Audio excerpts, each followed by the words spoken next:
माँ दुर्गा की नव शक्तियों में दूसरा स्वरूप ब्रह्मचारिणी का है। यहाँ ब्रह्म शब्द का अर्थ तपस्या है। ब्रह्मचारिणी अर्थात तप की चारिणी, तप का आचरण करने वाली। ब्रह्मचारिणी देवी का स्वरूप पूर्ण ज्योतिर्मय एवं अत्यंत भव्य है। इनके दाएं हाथ में जप की माला एवं बाएं हाथ में कमंडलू रहता है। अपने पूर्व जन्म में जब ये हिमालय के घर पुत्री रूप में उत्पन्न हुई थी, तब नारद के उपदेश से इन्होंने भगवान शंकर जी को पति रूप में प्राप्त करने के लिए अत्यंत कठिन तपस्या की थी। इसी दुष्कर तपस्या के कारण इन्हें तपस्यारिणी अर्थात ब्रह्मचारिणी नाम से अभिहित किया गया। 1000 वर्ष इन्होंने केवल फल मूल खाकर व्यतीत किए। 100 वर्षों तक केवल शाक पर निर्वाह किया। कुछ दिनों तक कठिन उपवास रखते हुए खुले आकाश के नीचे वर्षा और धूप में भयानक कष्ट सहे। इस कठिन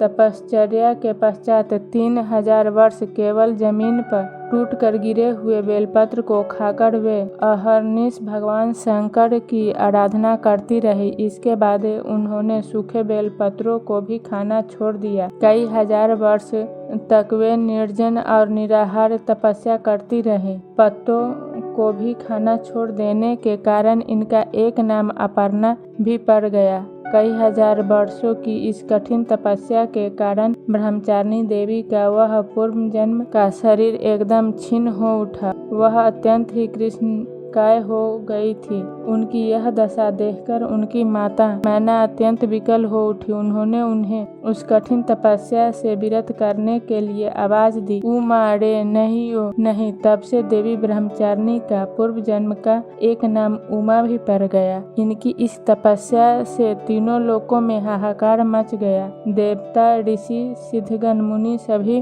ब्रह्मचारिणी देवी की इस तपस्या को अभूतपूर्व पुण्यकृत बताते हुए उनकी सराहना करने लगे।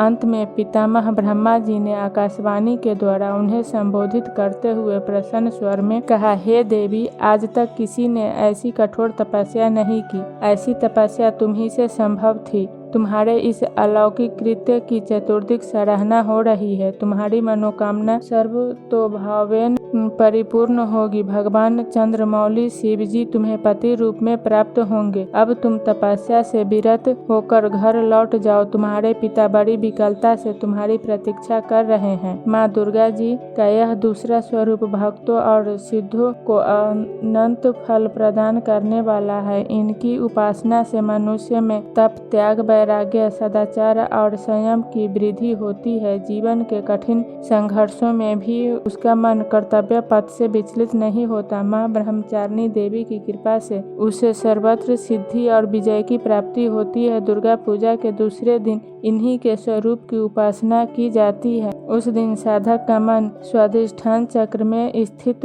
होता है। इस चक्र में अवस्थित मन वाला योगी उनकी कृपा और भक्ति प्राप्त करता है।